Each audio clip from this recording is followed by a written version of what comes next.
you all to the National Youth Conference organized by NDIM in partnership with Global Counter-Terrorism Council. National Youth Conference, which aims at youth engagement and participation for development and global action. It also aims to sensitize the youth towards social issues like sustainability. Firstly, a very warm welcome to our chief guest, Honorable Governor of Uttarakhand, Lieutenant General Gurmeet Singh, Dr. Kavita Sharma, Advisor GCTC, our panelists of various sessions, our friends from the corporate world, academia, students from Pan India, faculty from NDIM, and all the guests joining us today. I feel honored to introduce the co-host of the National Youth Conference, GCTC. Global Counter-Terrorism Council is a registered non-profit international think tank initiated by the public-spirited individual to awaken further issues of national interest and global conscience about terrorism as a threat to humanity, human security, etc. Members belonging to different faculties and backgrounds like senior bureaucrats, academicians, officers from the armed forces, parliamentary services, distinguished diplomats, leading researchers, media analysts, professionals, corporate heads, human rights groups, provided supports and regular contribute with the aim to deliberate on the root cause of global terrorism. And our other co-host, New Delhi Institute of Management. New Delhi Institute of Management was set up in 1992. It has been declared the best management institute of India for industry linkages, third year in a row by AICTE and CII. After their nationwide survey of all the 10,000 plus technical and higher education survey, AICTE approved institution across India under 19 parameters. NDIM has been declared best also by the SOCHAM in 2017, 18, 19, 20 and 21 for the placements and for being best in North India, and is known for the finest placement. NDIM was declared best also by the FICCI for excellence in employability through industry engagement in February 2021, and having been declared best in India continuously 3 years in a row, NDIM has been elevated and declared the first and the only Mentor B School of India in the management category by the AICTE. On the 16th birth anniversary of India's youth icon, Swami Vivekananda ji, we remember him with utmost honor and gratitude and are privileged to host this national conference with GCTC. To pay our regards, we will now have a small video of Swami Vivekananda ji. Swami Vivekananda ji grew up as a symbol of youth power who hoisted the flag of Indian culture overseas.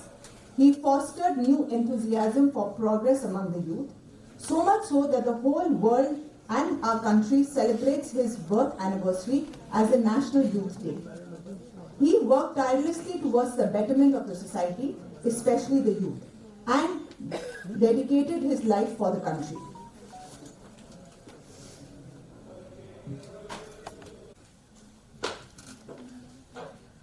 Thank you, sir, for inspiring us yet another time. And I would now like to thank each one of you thank you for being part of this inaugural session. We will take a 5 minutes break before we move on to the first session as scheduled. Thank you.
would now like to introduce and invite Dr. Kavita Sharma, Advisor GCTC and former President South Asian University and former Principal Hindu College. Dr. Kavita is an accomplished academician. She has been active contributor to the cause of higher education through her teaching, publications and institutions she has been associated with. Dr. Kavita Sharma started teaching in 1971 in Delhi University Hindu College and became a principal in 1998 and served there till 2008, when she took up another challenging assignment as a Director of India International Centre, New Delhi. May I request Dr. Kavita Sharma to please give an opening remark. Ma'am.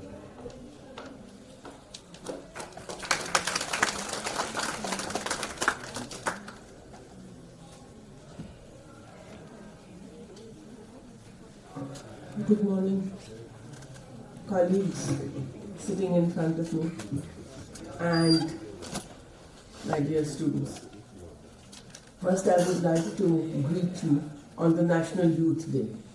Today is your day. And in the little short time that I have, I want to talk about education. That's a passion for me. And that's the key thing for the youth. Without an appropriate education, you cannot go ahead yourself and you cannot take your community or your nation ahead forward also. We've of course come a long way since Vivekananda was around. 19th century was perhaps the lowest point of Indian civilization. There were many ills there. There was poverty. There was lack of education completely. There was whatever was established by the British was divorced from the people and society. And we see the repercussions of it even today. I think the national education policy is trying to rectify it. Now, whether that will happen or no depends on lots of variable factors. It was also the time when the situation of women perhaps was at the lowest point.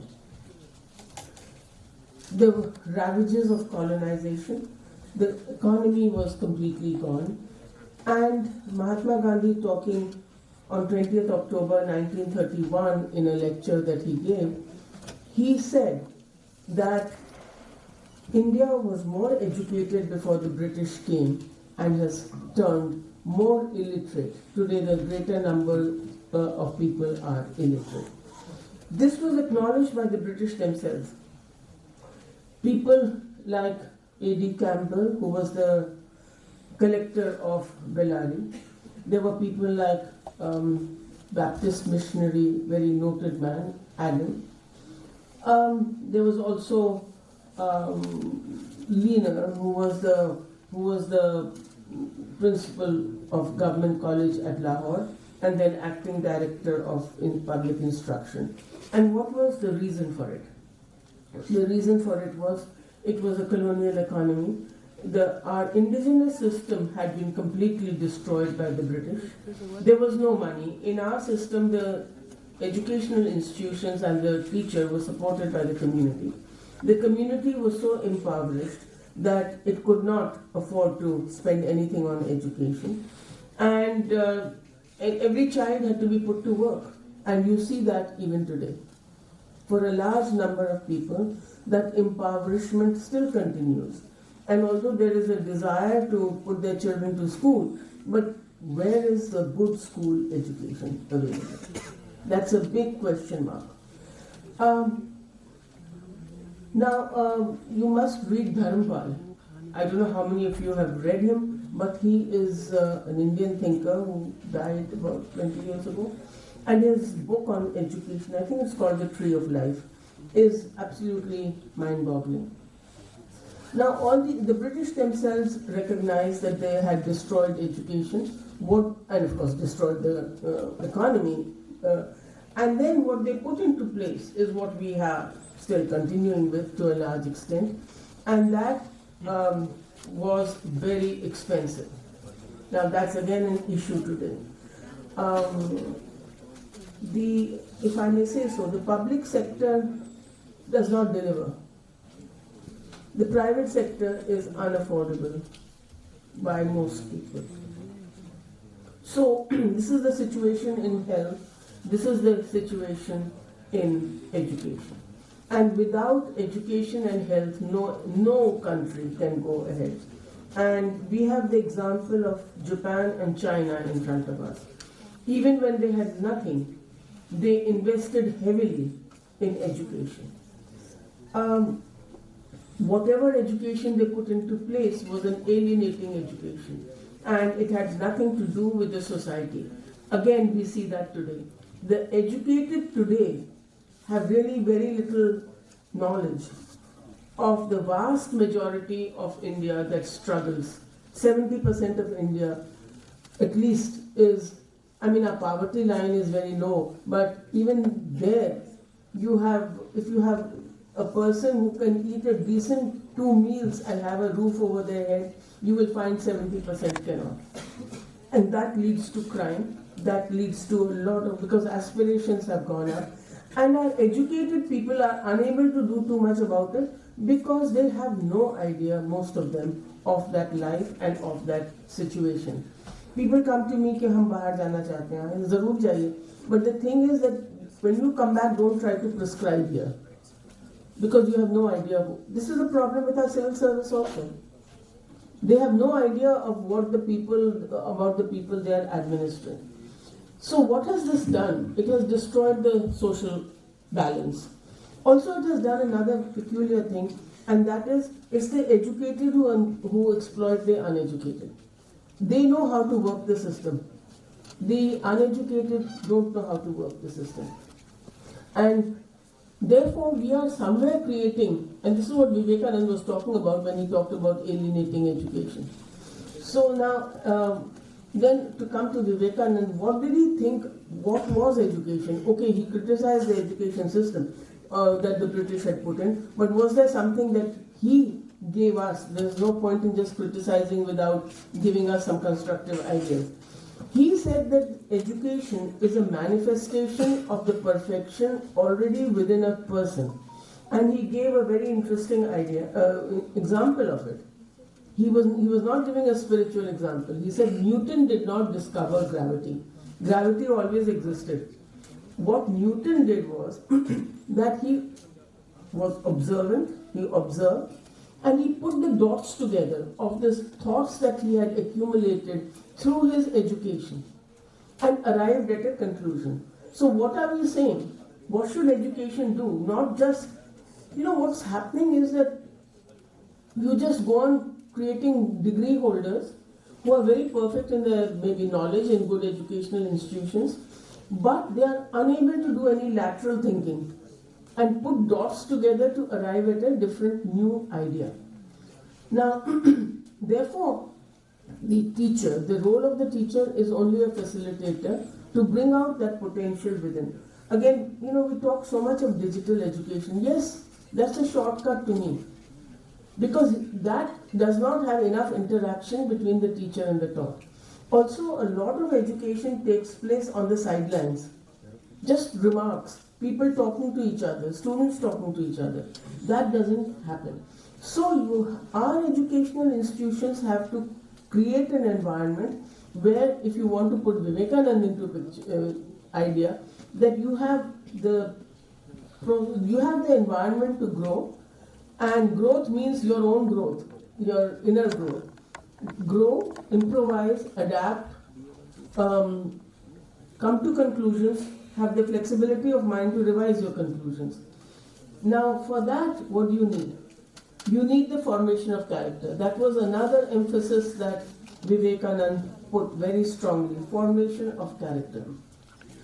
Because in our educational institutions, we put so much emphasis on the knowledge of the subject that somewhere the character issues are forgotten.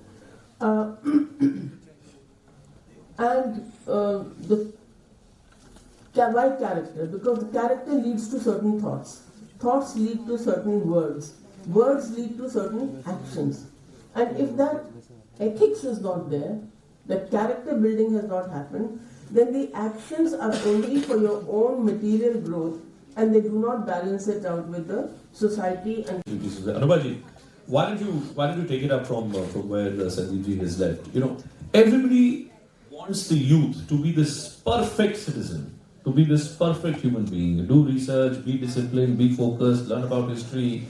How does that happen? I mean, is there anything called a perfect young citizen?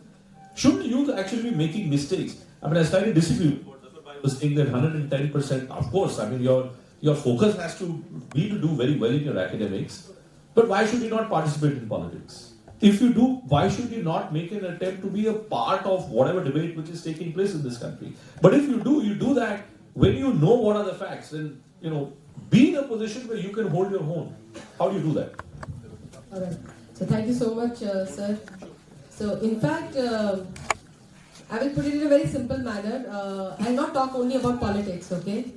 The topic is all about youth engagement. Now let me engage the youth right now. And we are hearing a lot of great people. Tell me one thing. So let's go back to basics, okay? How many vowels are there? Or a word with all the vowels? Can anyone tell me? A word with all the vowels. See, it's a very simple thing. The first thing is education. And this is what we are talking about. Please be educated about whatever you want to do. Okay, can anyone tell me the second word? Second word with having all the vowels. Cauliflower. Sorry? Yeah, please. Cauliflower.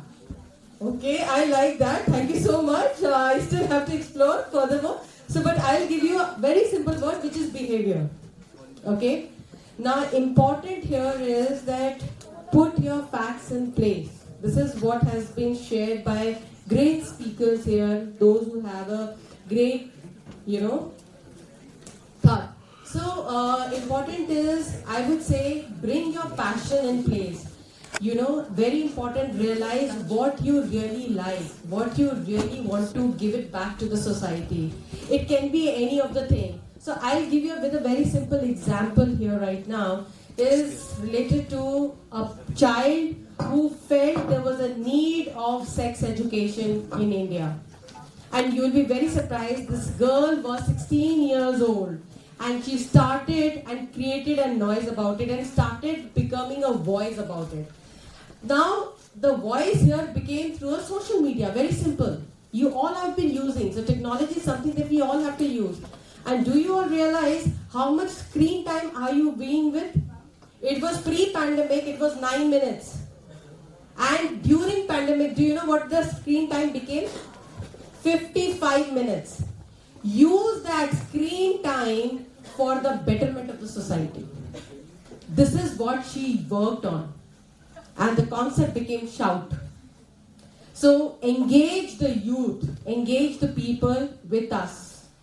And not only by whatever passion you have, whatever drive you want to go in. It could be related to anything. Women empowerment, inclusivity, or gender sensitivity, or even related to the moon cycle. I have no issue. Just go for it.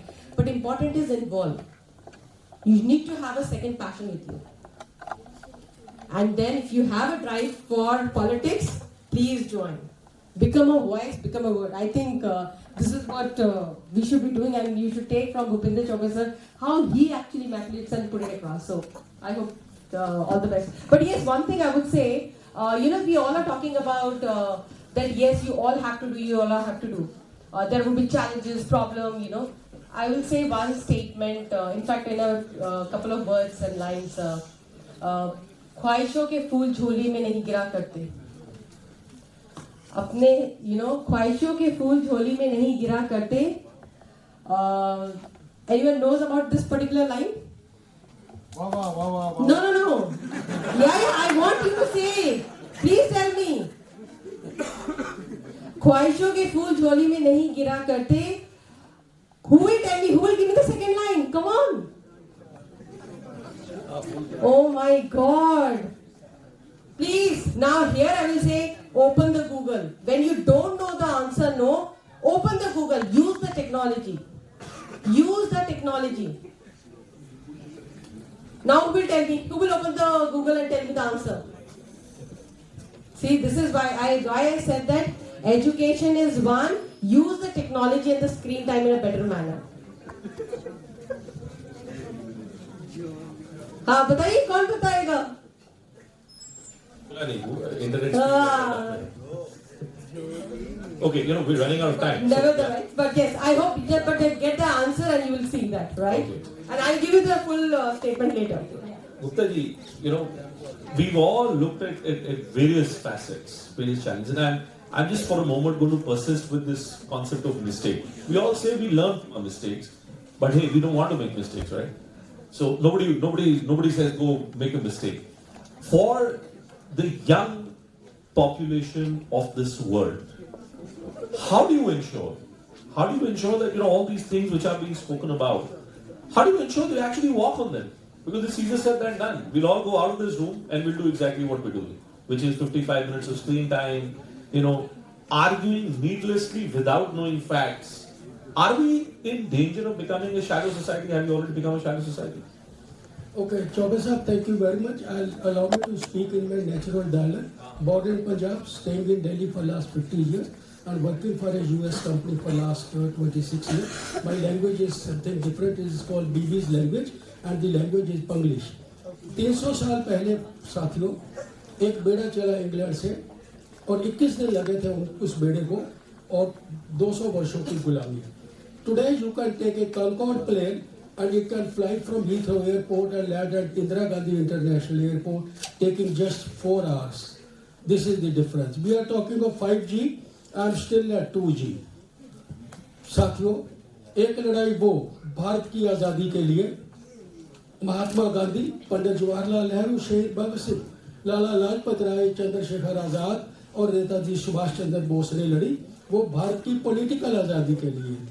300 वर्षों के बाद हम उसी मोड़ के ऊपर आज आकर खड़े हुए हैं जो भारत की पॉलिटिकल आज़ादी के लिए नहीं है. It is for you my dear young friends, the second generation 2G, that is what I call. We have to fight this war for economic independence of this country, and that is what I call, this is the challenge.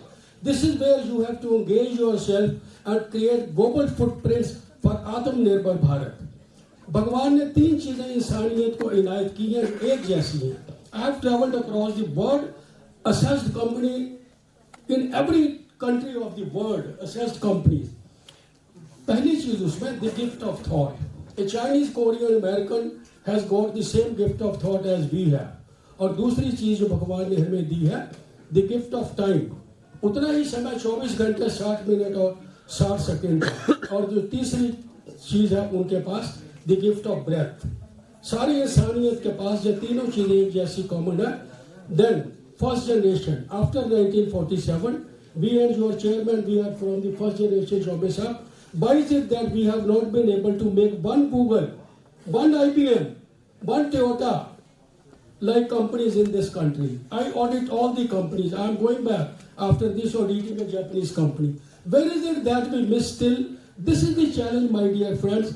If you want to create the global footprints in the second generation, you are the second generation. We were the first generation after independence. हमने आपको एक platform दिया है. When I started my study, I was only in half pants. Used to go to school. You are not doing that. You are using 5G. You are using iPhone. क्या किया? 3 चीजें बहुत important आपके लिए रहेगी इस लड़ाई में, which is I call the second bar of India's independence, to create global footprints. Number 1, quality of service, quality of product. I remember many years back I audited a company in my own hometown in Punjab. जूता बनाते हैं, shoes. They used to supply to England with the name Clark. मैं Clark store में गया Birmingham में. Madam से पूछा, perhaps these shoes are made in India. She smiled and told me, sir, made in India stamp is not there. I audited companies even now all across the world, including like companies like IBM Corporation, 21 days. Boeing is my client. I audit Boeing also. Friends, still we have not been able to fill that pride into that label India Incorporated. The challenge is in front of you. Platform is already there, given by us to you. Put that pride into India Inc., India Incorporated label. That is where you are going to create the global footprint. और दूसरी चीज, quality of delivery. I always say, don't overcommit in your life if you want to create global footprint for India Inc.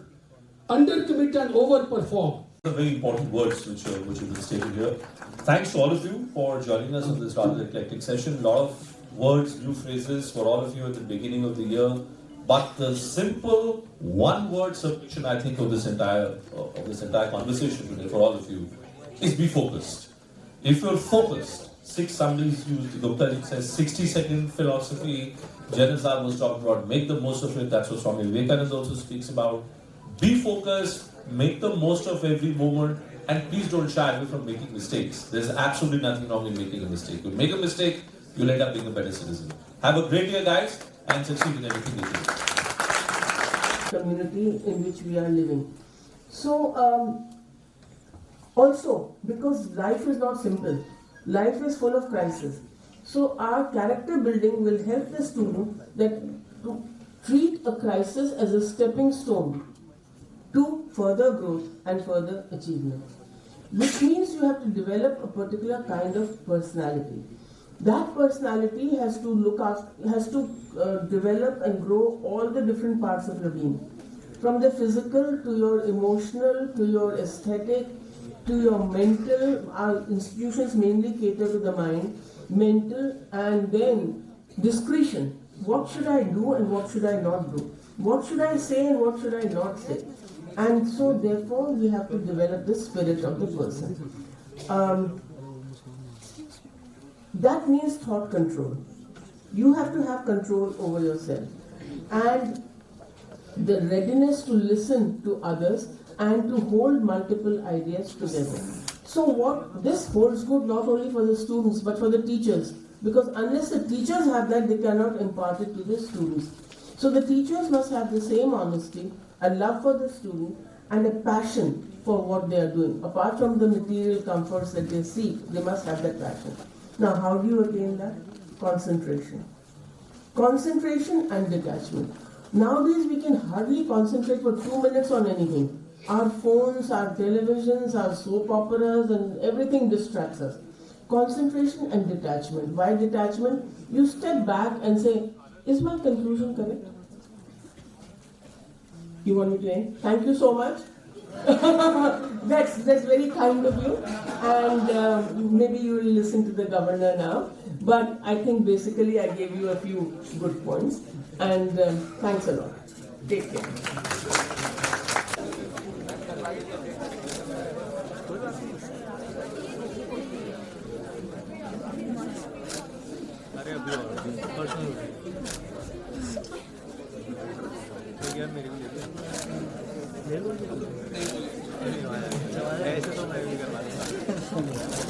Thank you so much. Now we'll bring. But let's make the most of the time that we have. It's a great pleasure for me to be surrounded by such an eclectic set of people. And it's interesting that all of us have come together at this institute today, surrounded by young friends who I'm sure are full of optimism and positivity. A lot of us spend a lot of our time dealing with cynicism in our lives, right? And every time I go to a public platform, whenever I'm surrounded by young friends like the people here, what I enjoy the most is the smiles that I see on faces of the youth of this country, and that gives me some positive energy as well. I think the future of any democracy, the future of any country, any society, is completely dependent on what the youth of that society, youth of that country really set out. What are the targets that they set out for themselves? In an era where the challenges on information, where the challenges for what is truth, we're all living in this post-truth world with so much of saturation media coverage, with the avenues of information and facts multiplying by the day. Exactly how do you become an ideal citizen? How do you become an ideal youth? We want to talk about engagement for global action. What kind of role can the youth of not just our country, but the young citizens across the world, what kind of an engaging role can they really perform for themselves to build a better future for themselves and for the world? in a hyper-connected environment, I think those days where we could have maybe made a distinction between somebody living in a country and somebody living across 7 seas, I think all those barriers are gone today. I mean, just imagine, the amount of time that all of us now spend just glued to the screens. Our conversations today are not physical conversations. Most of our staff members at NDIM, for instance, we got a work from home environment and we're running a 250 member setup. So these kind of things, the changes that we're seeing in front of us today, I think are taking us in a direction which perhaps is not chartered clearly. So what I'd really like to understand from all the panelists today is if they could throw some light in terms of what should the youth really do? And who better than Dr. Kavita Sharma to maybe kickstart this session? Someone whom I have great respect for. She's a former principal of a Hindu college, and I don't know if you remember, you were one of the first people I interviewed right at the beginning of my career, which was many years back when you were still the serving principal. So Kavita, why don't you, for all our young friends here, why don't you tell us what do you think should be the guiding principle for the youth of our country? For the youth of our civilization, I would say, to become ideal. Well, thank you very much. Today we are speaking on the birth anniversary of Vivekananda, and I think what he said about young people and what to do is still very relevant. I'll just bullet point it for you. What was revolutionary about Vivekananda was he combined monasticism with active work in society. So just because you are doing whatever you are doing, you still have to do something, contribute something to society. The second thing that he combined was, which was again revolutionary, spirituality and science and technology. Because he said without science, without that objectivity, without that analytical skill, you cannot go forward and the country cannot go forward. So science and technology, we have to learn order, discipline from the West, efficiency. Of course, he did a lot about gender upliftment. He called upon the women of West to help India to raise to better, actually there was nothing to raise, it was rock bottom, to better the lot of women in this country. So the women have to be, the girls have to be very careful that they don't fall into that trap and that they actually rise and go forward. And not just middle level, they must break the glass ceiling and go right up to the top. Education, I've already talked about. Discipline. Inner discipline is more important than external discipline, because if you don't have inner discipline and without the danda, it will always break down.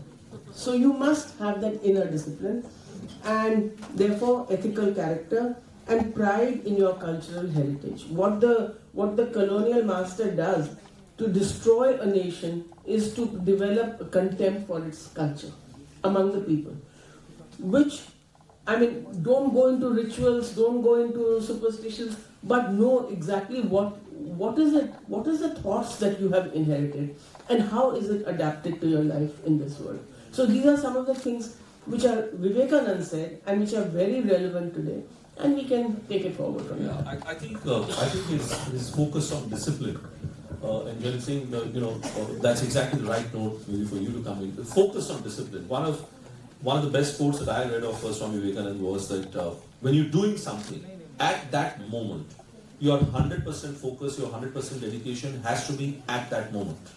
And I wonder in this hyper-connected world where we talk about multiple screens all the time, when we're talking about second screen and third screen now, I wonder how are we really a focused society, generally?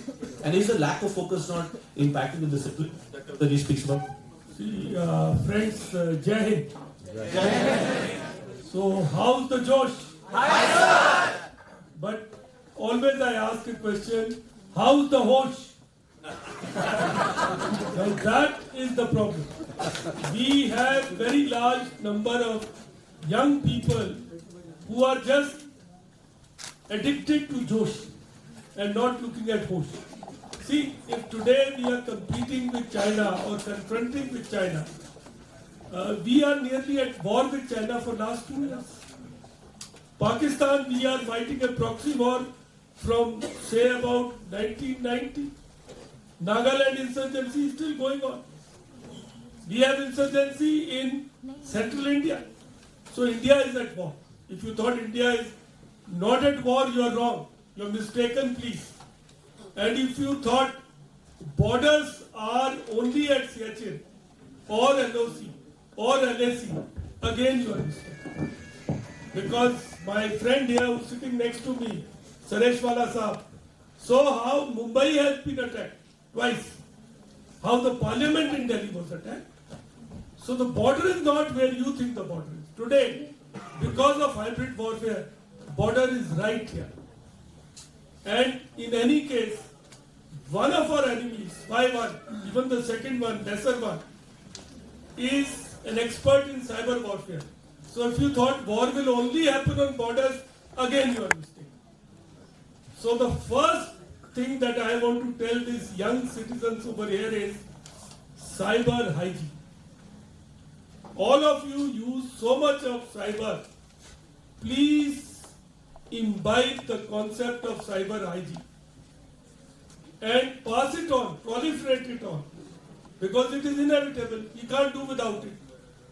But remember, our power transmission was down for a couple of hours, and all indicators are China did it.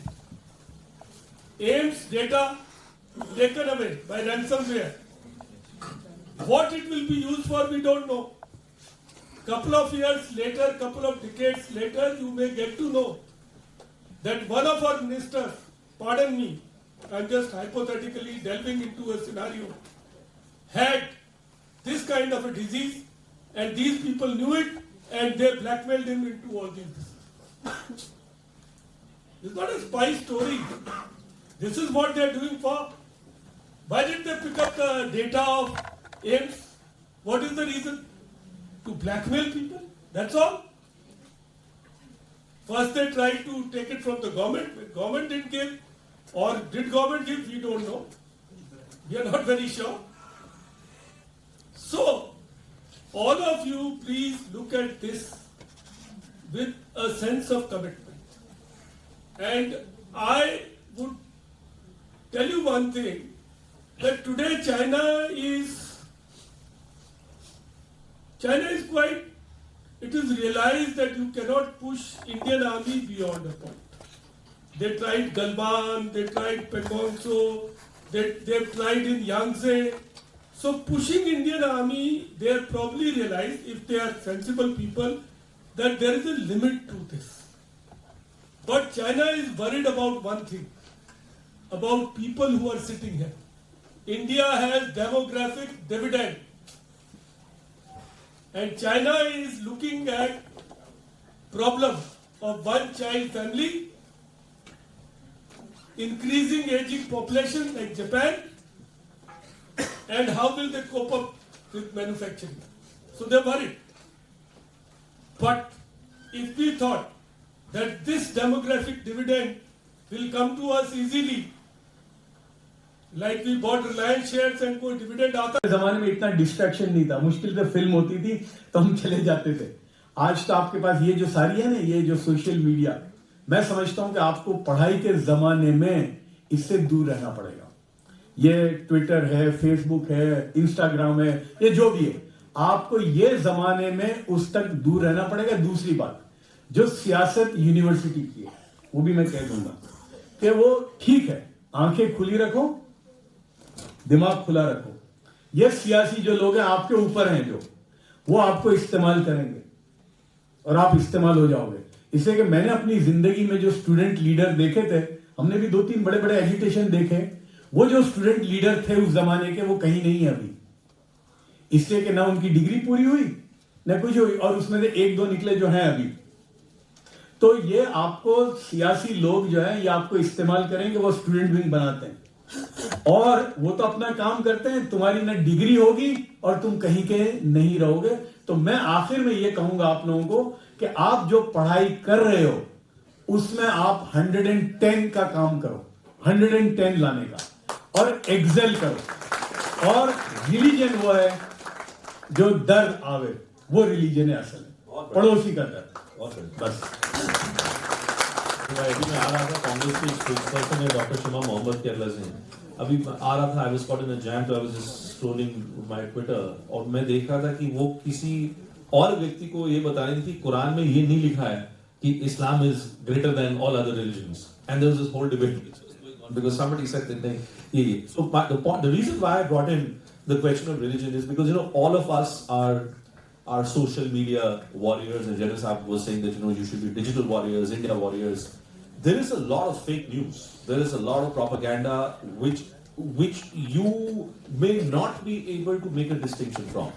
So one thing which you must commit to yourself on this auspicious day of Vivekananda Jayanti is this, that please try to the best of your capability to find out what is fact. Please don't believe everything that I'm saying. If you watch India Ahead, I may be lying to you. I may be pushing my own agenda. I may be pushing my own biases for you. So try and look for a distinction. Dr. Marwa, what troubles me now? Abhi ek Shah Rukh Khan ki picture aa rahi hai because you're from the creative and arts. We've looked at history, we've looked at religion. Abhi मैंने देखा कि गुजरात में या I think it was in Gujarat, Madhya Pradesh somewhere. Ahmedabad में था. तो वो somebody went and somebody started stomping on posters of Shah Rukh Khan, and that led to this whole debate which is taking place on social media. But what shocked me was that I'm part of various WhatsApp groups and I sit on the board of certain educational institutions. On those groups where there are a substantially high number of young people are actually seriously thinking in terms of मैं नहीं जाके देखूंगा इस picture को मैं, और appeals करी जा रही थी कि आप इसको बॉयकॉट कर दीजिए, कर दीजिए. How does the youth deal with this kind of a challenge from a creative standpoint? Yeah, thank you very much. That's very temporary, I think. It's a very small and instance which has been highlighted very well by the press, and it finished with time, and the same people, I found them in theatre watching the cinema. So it finishes here, but then I would love to start, because I heard everyone, I would love to start with two lines. कि सभी दिशाओं से शुभ सुंदर भाव विचार भरे नित अंतर पुण्य धरा बन जाए स्वर्ग ये मेरे यत्नों से Karunakar. What I'm trying to tell you here, whether it is north, south, east or west, whether you're in India or abroad, whether you are on the top of the hill or you're standing at a seashore, whether you are in a lush green garden and looking at some colorful flowers, or maybe looking at the most beautiful woman on earth, the fact is there are two things which are much more beautiful than what you can see with your naked eyes. And these two things are your thinking and your feelings. And the best part is that both the things are right within you. You don't even need eyes for that. On this very auspicious day, let's pray. Hey Lord, give me good thinking, give me good feelings, so that I can do good deeds. And through my good karmas, I would love to convert this earth into heaven. This is what I believe. I'm sure you will also believe on the same. And what I'm talking is nothing but repeating the same words what Swami Vivekananda has said probably 160 years back. I'm recollecting another very important poetry. कि काम शुरू करते नहीं भय से नीचे लोग मध्यम तजते बीच में देख विषम संयोग पर उत्तम वे लोग जो हर दुर्गम पथ झेल दृढ़ता से बढ़ते कदम बाधाओं को ठेल. Now, before I give you the meaning of this two lines, let me admit that I belong to films, television, media, art and culture fraternity, and this is one industry where we have never ever bothered to divide the society on the basis of caste, creed, religion, region, status, color, state, rich, poor, never. We have only believed in one thing, and that is called entertainment and growth. This is what we believe in.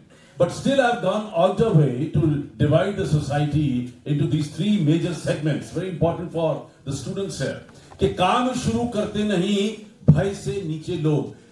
Who are the people who belong to C class? People who have 100 excuses for one single job. मर गए, लुट गए, बर्बाद हो गए, छोड़ दे, रहने दे, हो जाएगा, कर लेंगे, छोड़ यार, रहने दे.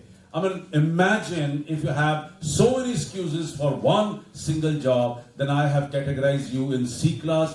Those people are the downtrodden people of the society, and trust me, I don't meet even these kind of people. मध्यम तजते बीच में देख विषम संयोग. Who are the people who belong to B class, middle class? The people with little push and pull may try to get into some work, but the minute they see a bit of the hindrance, they try to run away from the battlefield. नाला, नदी, रोड़ा, पत्थर, कंकर, नदी, जो भी देखा डर गए, भाग गए, छोड़ या कौन करेगा. पर उत्तम वे लोग जो हर दुर्गम पथ झेल. Who are the people who belong to A class? people who have a zest, enthusiasm, excitement to do something, people who are innovative, creative, people are hardworking, honest to their profession, people who want to achieve something in life, people who want to show to the world that they can do it. And I have categorized all these kind of people into the first class because they are the people who ultimately turns out to be the achiever in the world. And I'm so happy that today I'm sharing this dice with so many achievers at the same time. Let's give a big hand to all these achievers too.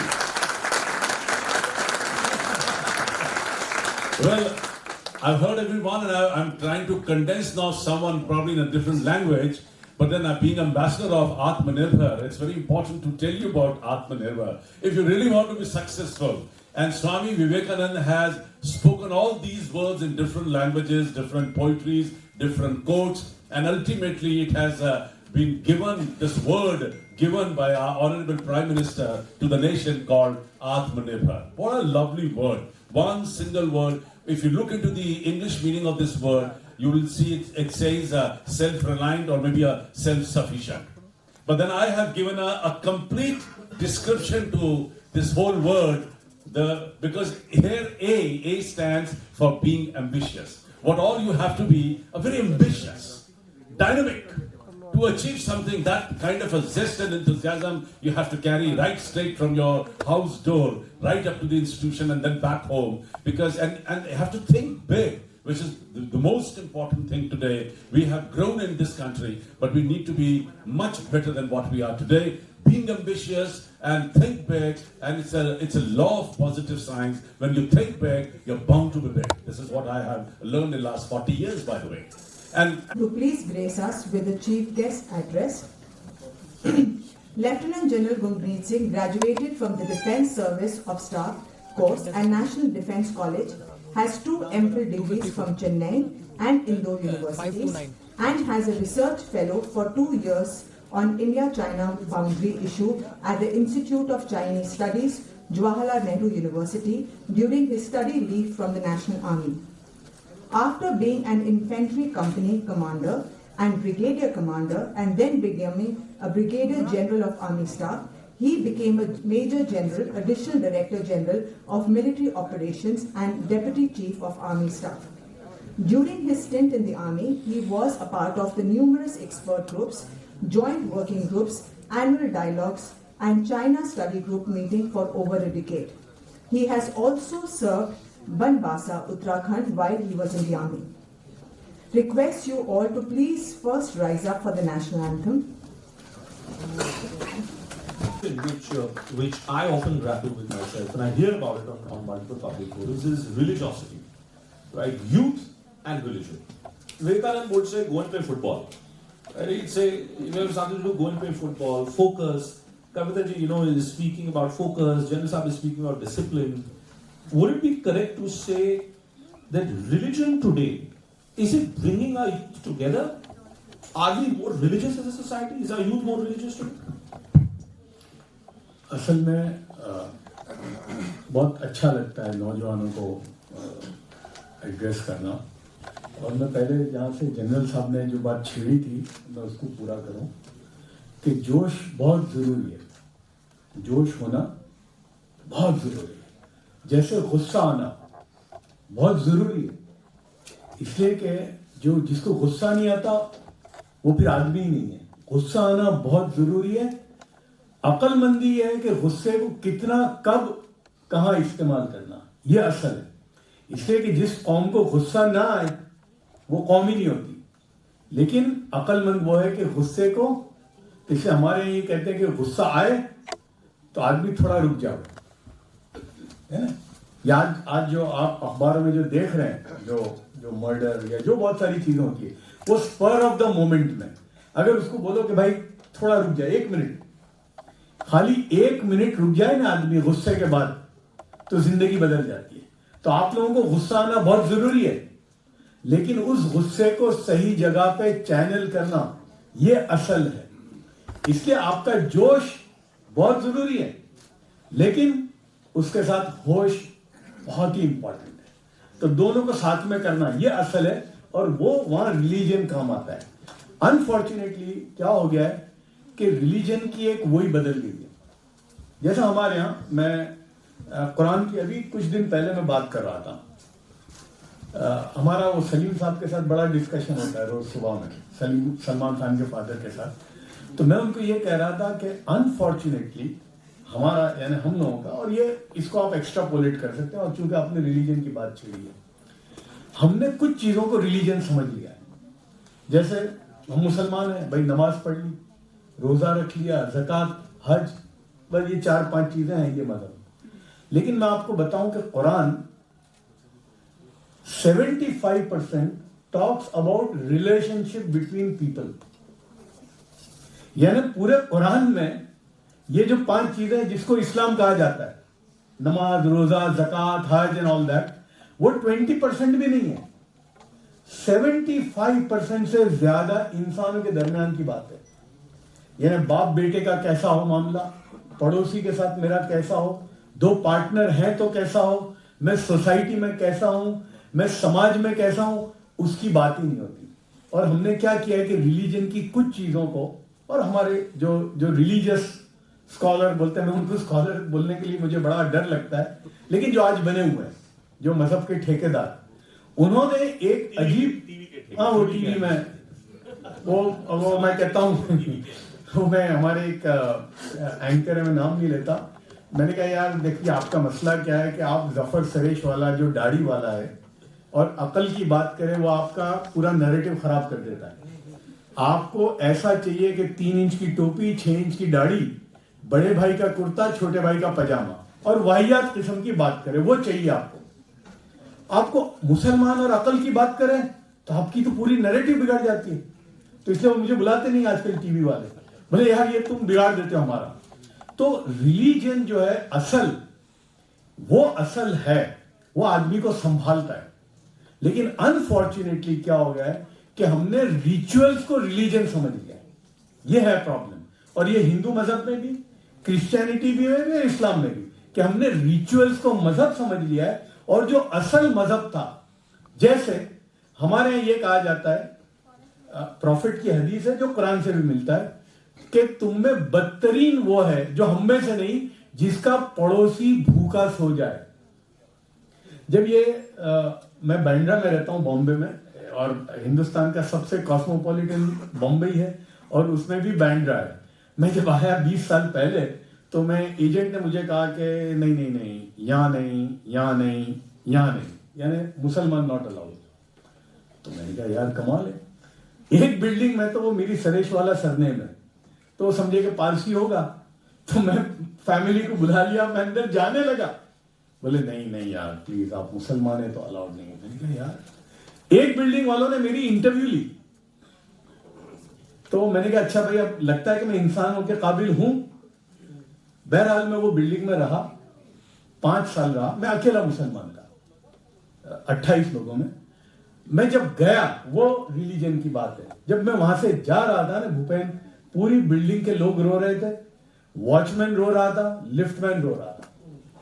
और religion क्या है कि हमारे यहां 2 lift थी, ये बंबई की snobbery है, 2 लिफ्ट थी। तो मैं जब गया तो ये हमको तो अंदाजा ही नहीं था, हम अहमदाबाद से आए थे, कि भाई ये लिफ्ट जो है सर्वेंट्स की है। तो मैं सर्वेंट की लिफ्ट में जाता था, और जब कोई सर्वेंट आ जाता था साथ में, तो मैं मालिकों की लिफ्ट में उसको खड़ा कर देता था कि नहीं चल। तो एक बार मेरे को हमारे सेक्रेटरी ने पूछा, तो मैंने कहा यार खून देखो निकालते हैं दोनों का, इसका सफेद है कि लाल है, ये इसलिए कि मजहब ये है। फिर मैंने देखा कि यार एक दिन ये मजहब की जो आपने बात छेड़ी, ये हमारे बच्चों के अंदर आनी चाहिए, जिसको हमारे यहां कहते हैं कि दर्द दिल के वास्ते पैदा किया इंसान को, वरना इबादत के लिए फरिश्ते थे। ये है रिलीजन, नमाज के लिए नहीं पैदा किया तुझे। अगर तू इंसान है और किसी इंसान का दर्द अगर तेरे अंदर नहीं आता, तो फिर तू इंसान नहीं है, इसलिए कि तुझे इसलिए पैदा किया है। यह हमारे नौजवानों के अंदर आना चाहिए कि एक पड़ोसी है, भूखा मर रहा है। तो मैंने अपनी बिल्डिंग में देखा, एक दिन सुबह वॉक करने जा रहा था, कि वो एक साइकिल पे आता था और वो चाय की प्याली देता था सबको। तो ये बेचारे वॉचमैन, लिफ्टमैन 5-5 रुपए में अपनी चाय लेते थे, और वो कुछ एक बिस्किट तो 10 रुपए होते थे। तो मैंने कहा ये भी बेचारे का दुबई है, यानी बंबई में जो लिफ्टमैन और वॉचमैन बेचारा आता है ना, वो दुबई है उसका, वो मुश्किल से इतना कमाता है और वो घर भेजता है, साल में एक बार या 2 साल में एक बार जा सकता है। तो मैंने कहा यार ये किसी को ये नहीं होता। मैंने अपनी वाइफ को बोला कि चलो कहीं से हम शुरू करते हैं। उस दिन हमने एक बात तय की कि हमारा खाना जो है फ्रिज में नहीं जाएगा। ये रिलीजन को चढ़ा इसलिए मैं इसको मैंने अपनी वाइफ से कहा कि हमारा खाना जो है फ्रिज में नहीं जाएगा। जो खाना बचा, तो मेरी वाइफ ने बोला बोलते बहुत आसान हो, ये बंबई है, खुद जाना पड़ेगा। मैंने यहाँ खुद जाएंगे। भूपेन, मैं घमंड में नहीं बोलता, आज 14 साल हो गए, रोजाना शाम को हम निकलते हैं और हम बॉम्बे में रहते हैं, जहां बैंड्रा में, जहां पर 6-7 करोड़ रुपए का फ्लैट है। मुझे अफसोस इस बात पे होता है कि मैं उस इलाके में 2 मिनट आगे जाता हूं और मैं अगर किसी को कहता हूं कि खाना चाहिए, हाँ, तो यानी ये डिस्पैरिटी, हम 7 करोड़ के मकान में रहते हो और हमारा वो लिफ्टमैन, वो बेचारे के पास चाय के पीने के पैसे ना हो और हमको फिर भी नींद आती हो और हम फिर भी मजहबी। तो फिर तो या तो ये मेरे मजहब में कोई खोट है या मेरे अंदर कुछ खोट है। तो मैंने अपनी वाइफ को बोला कि भाई अपने घर में यार रोटी तो बनती है ना, 2 बनती है, 2 की जगह 10 बन जाएगी। चाय तो बनती है 5 प्याली, हम अगर यार और बना लेंगे। तो मैंने एक केटल मंगाई कि जिसमें मैं चाय बनाकर और रोटियों में, और ये हमारी दादी कहती थी उस जमाने बचपन में कि वो हम पराठा बोलते थे उसको, तो घी लगा के रोटी देती थी। तो मैंने कहा क्यों घी लगाते हैं? तो बोले नहीं, कम से कम उसका अंदर जाएगी। तो मेरे ग्रैंडफादर, जब बचपन में मुझे अब तक याद है, जब फ्रिज आया नया नया, तो एक दिन मैंने कहा कि, तो कहते हैं मियाँ ये गरीबों तक खाना रोकने की मशीन है, ये फ्रिज नहीं है। इसलिए कि पहले ये होता था कि हमारे यहाँ जो खाना बचता था गरीबों में जाता था। जब से ये कमबख्त आया है, अब जो आया ये फ्रिज में जाता है और अल्टीमेटली फिर फेंकने में जाता है। तो बोले ये गरीबों तक खाना पहुंचाने की, रोकने की मशीन है। तो ये अंदर आना चाहिए दोस्तों। और मैं आखिर एक बात कहूंगा, इसलिए कि आप नौजवान हो, जो सिंह साहब ने जो बात की मैं उससे थोड़ी अलग कहूंगा कि अगर मुल्क में हमको अपने इस मुल्क के अंदर इंपॉर्टेंट या शहरी बनना है, तो मैं ये कहूंगा आपको कि आपका जो सिलेबस है या आपका पढ़ाई करने का जमाना है, उसमें आपको और कुछ नहीं करना सिवाय पढ़ाई के। You have to excel. यानी अब वो दौर नहीं, हमारा तो निकल गई। अब आप बीकॉम, एमकॉम या इस तरह से करके अब आपकी नहीं निकलेगी। You have to excel in the field जो आपने सिलेक्ट की है। और वो आपका जो एकेडमिक है, जो आपका सिलेबस है, वो सिलेबस आपको बिल्कुल अंदर उतर गया हो। और एक और बात कहूंगा कि हमारे And I'm happy that you've turned the focus on Hosh because I think this Hosh is what really needs to be focused on right through this session. So let me turn on my other side, my right side, and let me welcome Dr. Sinathan. You know, since we merged the two sessions, I was looking at the second session here. Be seen, be heard. Now, on one hand, Januzab says, have Hosh. If you want to do anything, Kavitaji speaks about discipline, and Vivekanand also spoke about discipline, and I was talking about focus. Shani, would it be fair to say that the real challenge before Youngistan today is how to be focused? If you're not focused, you're not going to have discipline. If you're not disciplined, you're not going to have Hosh.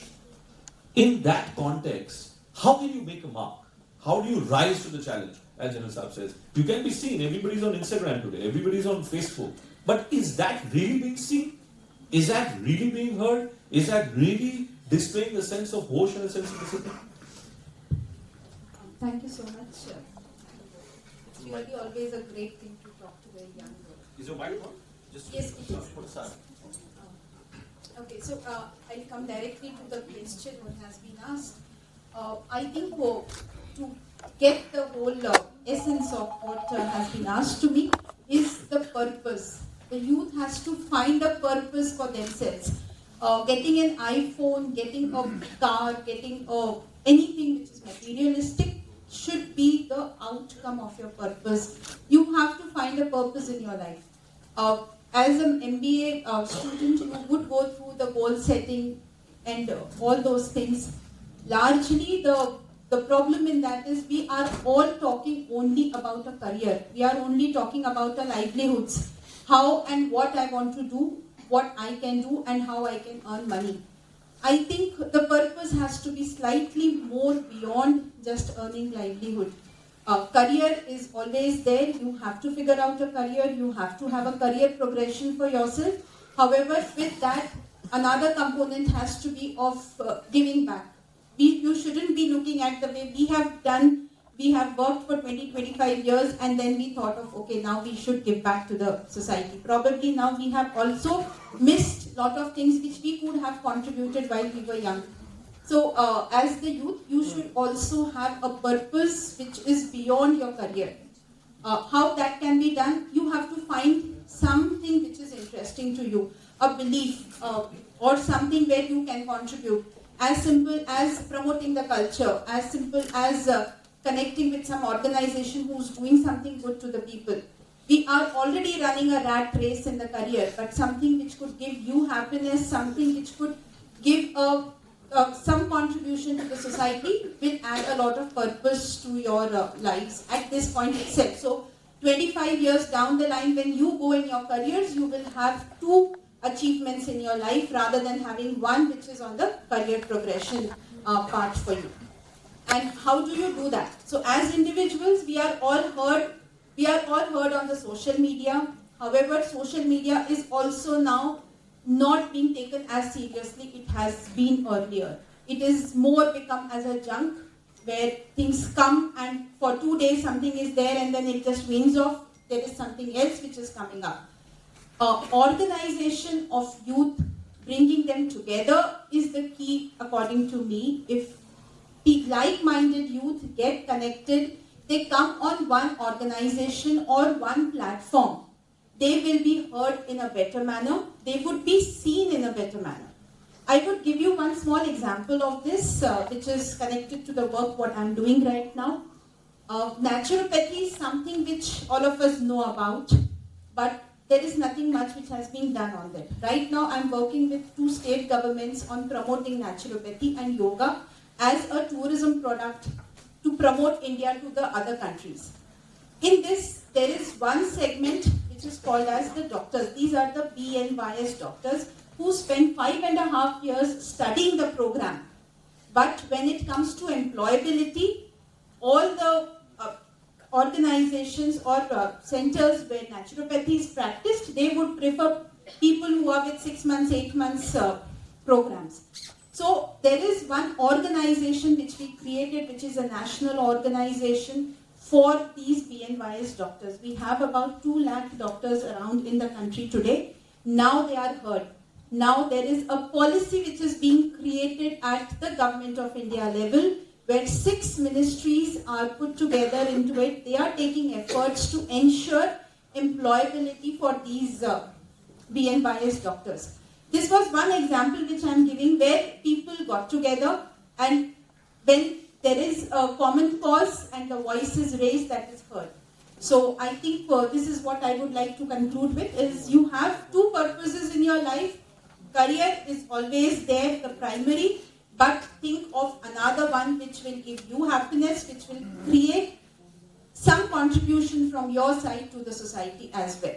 Thank you. Our Registrar, Dr. Tina Singh, to welcome our guest with the NDIM's Green Initiative.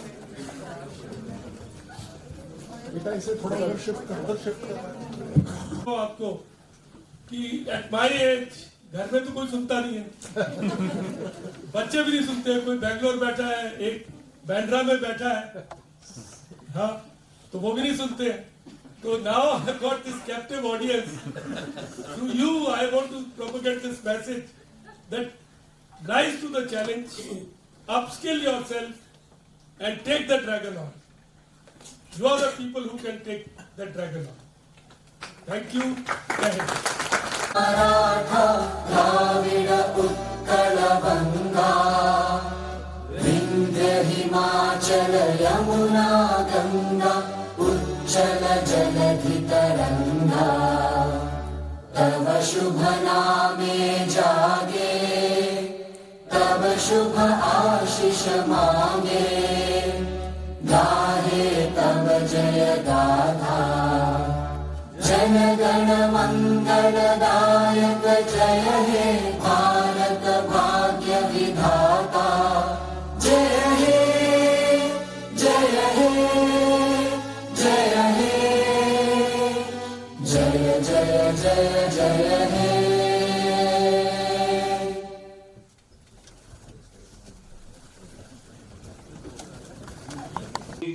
philosophies and the thoughts spoken today. So you can partake in the revolution, transformation, और ये जो क्रांति है जो भारत में चल रही है, you can be part of it, and you must be a part of it. The youth wing of the army, the NCC, National Cadet Corps, deserves special mention today. Being an army veteran myself, having served the Indian Army for nearly 40 years, I believe that to inculcate the true spirit of nationalism and to help build character and personality, every child born on the Indian soil must serve in the NCC for a short duration of the school life. It helps discipline, teaches true spirit of comradeship and ideals of selfless service and adventure. But what it does most effectively is to help to create a pool of organized, trained, and motivated youth with the leadership quality in all walks of life. So that no matter which career you choose, you will have the spirit of mission first, Rashtra Sarvopriya. Our Indian DNA is unique. Indeed, it is unique. We need to be dutiful and aware of our sense of commitment and responsibility. And that would make a successful leader. Indians the world over resonate because it's our DNA that connects us to one another. We are the ever-changing, all-encompassing thread of humanity that will eventually bind the world as one. As Guru Nanak Dev Ji said, Ekam. I leave you with this thought by Swami Vivekananda Ji. You have to grow from inside out. None can teach you. None can make you spiritual. There is no other teacher but your own soul. Believe it and strongly believe it.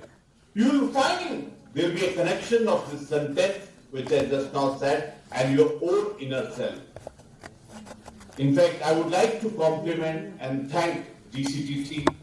I like to compliment and thank Dr. Kapil Sibal ji, Professor Sudeep Soponi ji, Aditya Pikku ji, and Dr. Kavita Sharma ji for having conducted this event. In fact, to be honest, when you talk on a subject like this, on a day like this, in a scenario India, you feel so youthful and it really challenges you to contribute towards the mankind, towards the nation, towards the society, and for everyone around. Thank you so much for giving this opportunity to me to talk on this auspicious occasion, an occasion which binds us together to serve the nation and the mankind. Thank you. Jai Hind.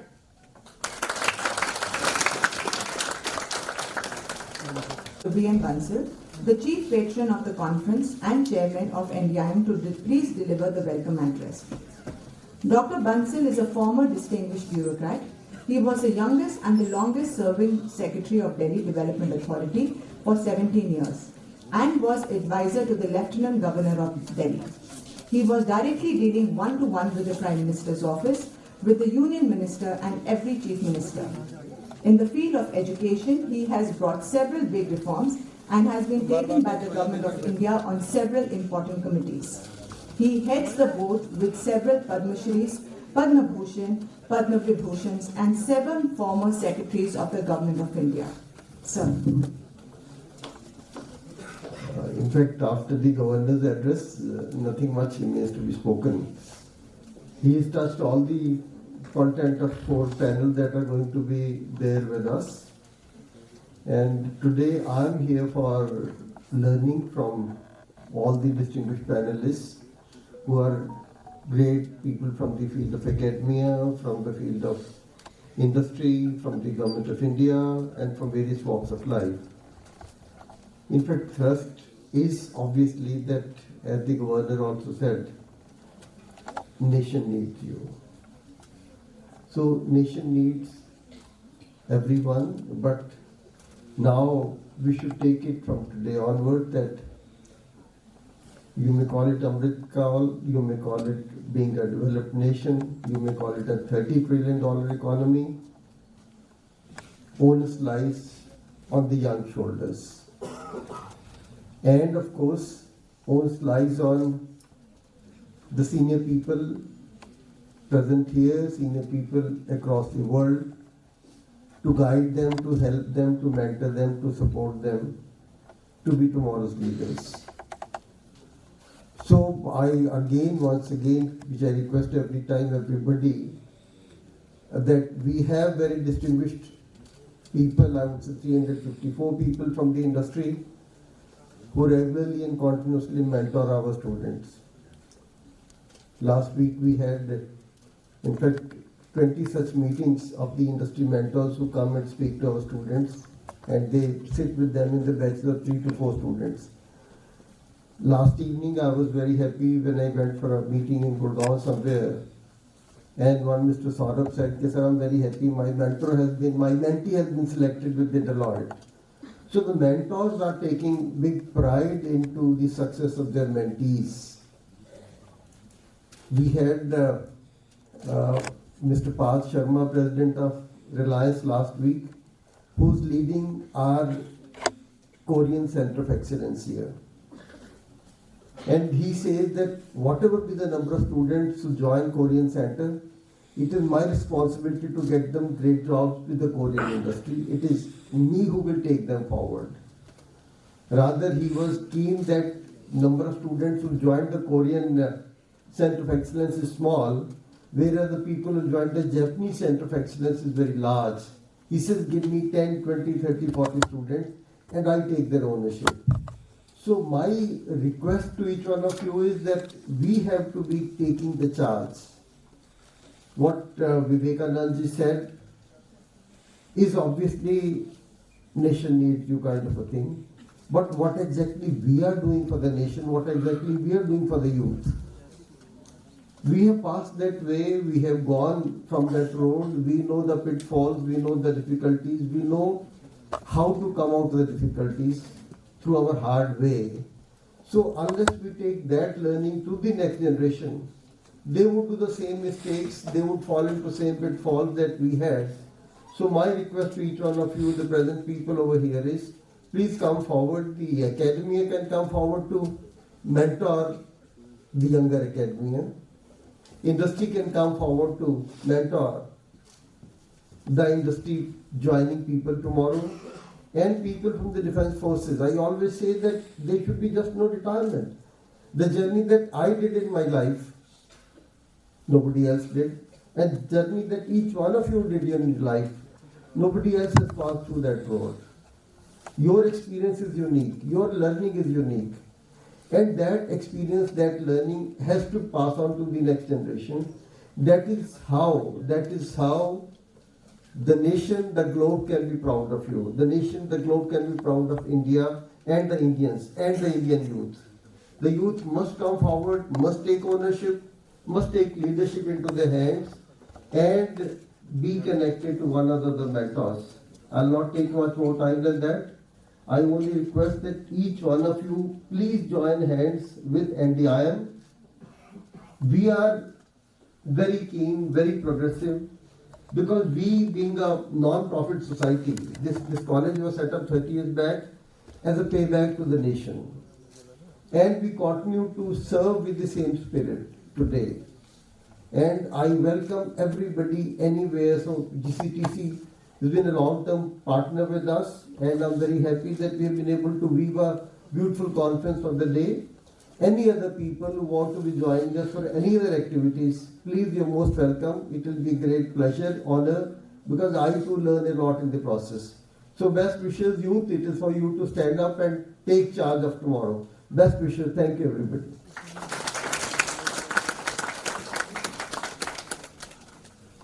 And distinguished panelists for the session. This session will be moderated by Mr. Bhupender Chaube, Advisor GCTC and Editor-in-Chief India Ahead. Mr. Bhupender Chaube has travelled the length and breadth of the country and has discovered 3 general elections and assembly elections of most states. A graduate in mathematics and postgraduate in films, Mr. Bhupender has been among the finest political journalists of his generation. Mr. Bhupender was the executive director of CNN IDN and used to host the prime time podcast India at 9 before turning a consulting editor to try his hand at the new journalistic platform.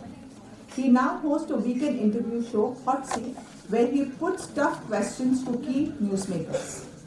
We welcome you, sir. Our first panelist, Lieutenant General Kamaljeet Singh, Executive Council Member, GCTC, former GOC in C, Western Army Command, Indian Army. Lieutenant General Kamaljeet Singh Ji is a retired Indian Army officer and former General Officer Commanding in Chief of Western Command.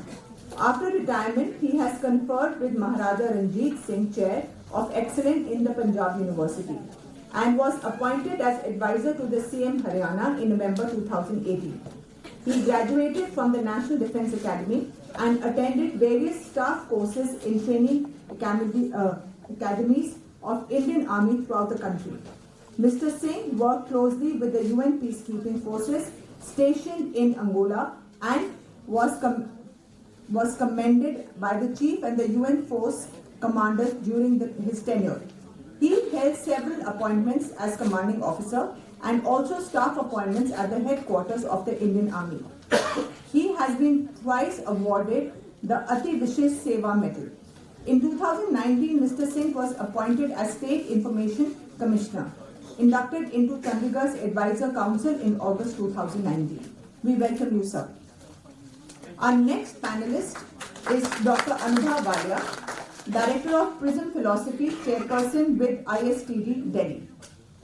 Dr. Walia is a prolific L&D professional, worked with Honeywell and ICICI Bank, is an executive PCC coach, behavioral trainer, yoga and wellness expert with 23 years of experience. Engaged in various human resource intervention at national and international level, is creator of Prismy Philosophy. She has authored 2 books and published 25 research work. She is recipient of the Best Executive Coach Award by Coach Awards Singapore, BML Munjal Awards for Business Excellence in Learning and Development, Female Entrepreneur Achievers Award by Delhi Management Association, Global Femina Entrepreneur Award by Dr. Kalam International Foundation, Emerging HRD Thinker Award by ISTD. We welcome you, ma'am. Our next member of the panel is Mr. B.B. Gupta, MD ASR Certification. He is currently the MD of ASR Certification Services Private Limited. He has been instrumental in helping network the Indian industries with South African industries for potential joint ventures to spread the Indian image abroad. Mr. Gupta has been an executive committee member of IEEMA, Indian Institute of Foundry Men, Chairman, National Institute of Quality and Reliability, Electronic Industries Association of India, Elkina, and many other reputed industries. He is the chairperson of Elkina Business Excellence Awards Committee since over a decade and also instrumental in setting up Elkina, a center of knowledge management. We welcome you, sir. Our next panelist is Dr. Kavita Sharma, Advisor GCTC and former President South Asian University and former Principal Hindu College. We welcome you, ma'am. Next on the panel, we have Mr. Zafar Sareshwala, Executive Council Member GCTC and former Chancellor Maulana Azad National Urdu University. He is the founder of Parsoli Group of Companies and the former Chancellor of Maulana Azad National University and currently heads Sareshwala Enterprises Private Limited, a firm established in 2007, and he is also a member of the Tablighi Jamaat branch of Islam. We welcome you, sir. Next on the panel, we have Dr. Sandeep Marwa, Chancellor AAFT University and President of Asian Academy of Film and Television. Dr. Marwa is hailed as the founder of Noida Film City, Marwa Studios, and Asian Academy of Film and Television. He has 7 world records to his credit. He is the producer of the largest number of short films globally, and he has also been associated with a vast number of television programs, feature films, and training films. A recipient of numerous national and international awards, he has been christened as Global Cultural Minister. He is the President of the International Chancellor of Media and Entertainment Industry and Chancellor of AAFT University of Media and Arts. He has also been appointed as the Chief Scout of India. He is spearheading more than 100 national and international media and social organizations. A very warm welcome, sir. Next on the panel, we have Mr. Rajneesh Kumar. Mr. Rajneesh Kumar is an assistant professor in the Department of History and Culture, Faculty of Humanities and Languages, Jamia Millia Islamia, New Delhi. He did his graduation from Kirorimal College, DU. During that period, he was an active NCC cadet and senior under office of college NCC unit. He has done his MA and MPhil from Center of Historical Studies, Jawaharlal Nehru University. His field of specialization is ancient India history. His research interest includes comparative study of Krishna in the Brahmanical and Jain mythology. Welcome, sir. And our final panelist for the session is Dr. Sonali Sinha, MD Advent Group, an independent advisor and consultant to the government on employability and skill enhancement. Dr. Sonali Sinha has been a hospitality professional with over 2 decades of experience. She has a unique blend of working with the finest hotels of the country and academic institutions before getting into training. A doctorate in hotel management from Nagpur University, she has more than 5 full-time degrees and 8 professional certifications in training and development, 6 Sigma image and etiquettes, and she's also an ICF certified life coach. She talks to the chefs arena about their organizational goals and the bright future that it withholds for the industry professionals. Welcome, ma'am. Now, I would request the moderator, Mr. Bhupendra Chaube, to take over and start with the panel discussion, sir. Thank you and a very good morning to all of you. First session titled Youth Engagement for Global Action and Youth Participation for the Development. I would like to invite Mr. Bhupendra Chaube, Lieutenant General, Kamaljeet Singh, Dr. Kavita Sharma, Dr. Anubha Walia, Mr. B.D. Gupta, Mr. Zafar Sareshwala, Dr. Sandeep Marwa, Dr. Sonali Sinha, Mr. Rajneesh Kumar to please come on the stage and take their respective seats.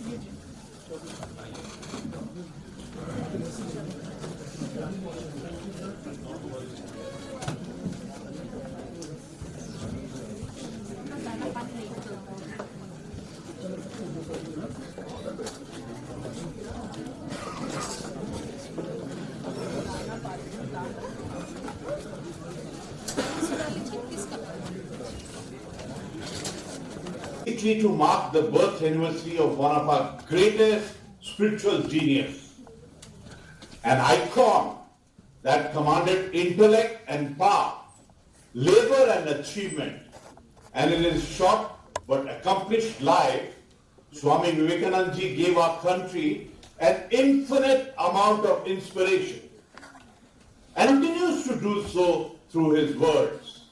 We remember, arise, awake, and stop not till the goal is reached.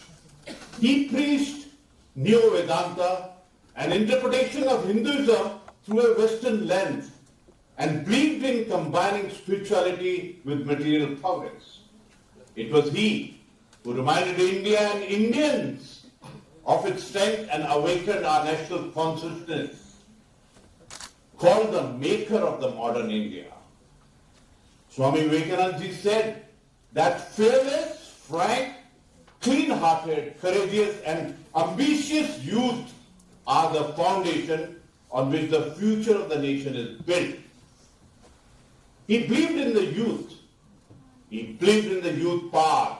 Actually, he believed in each one of you.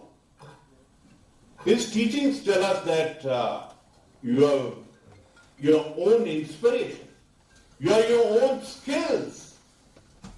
So own that thought and make your world a place you want to live in. To quote Nelson Mandela ji, he said, sometimes it falls upon a generation to be great. You can be that generation. So let your greatness blossom. Our Vedas have said so beautifully, Api yatha yuvano matsatha no vishwam jagat abhipitve manisha. It is the youth, you, who is responsible for both peace and security in the world.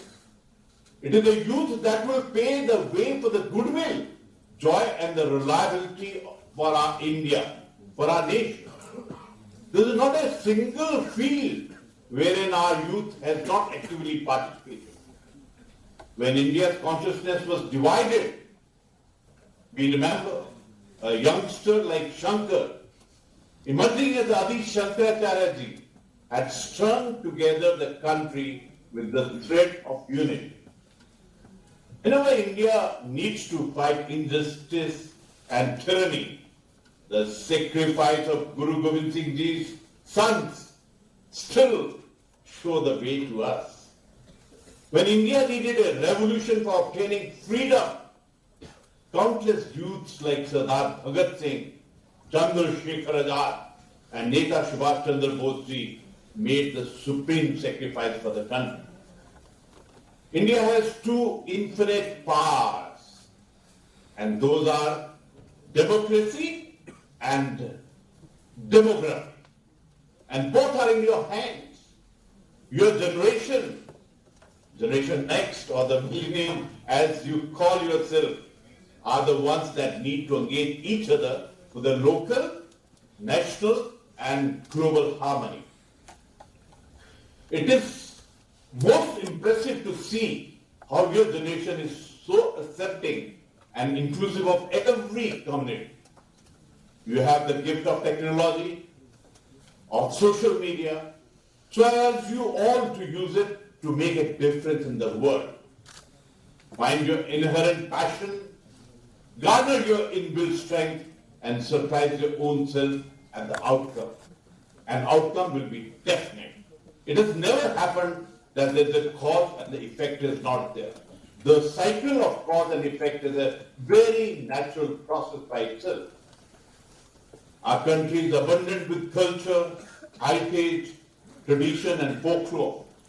Use this as your power and show to the world that our Amrit Kal will not only be a period of national development, but will also play an important role to provide direction to the world.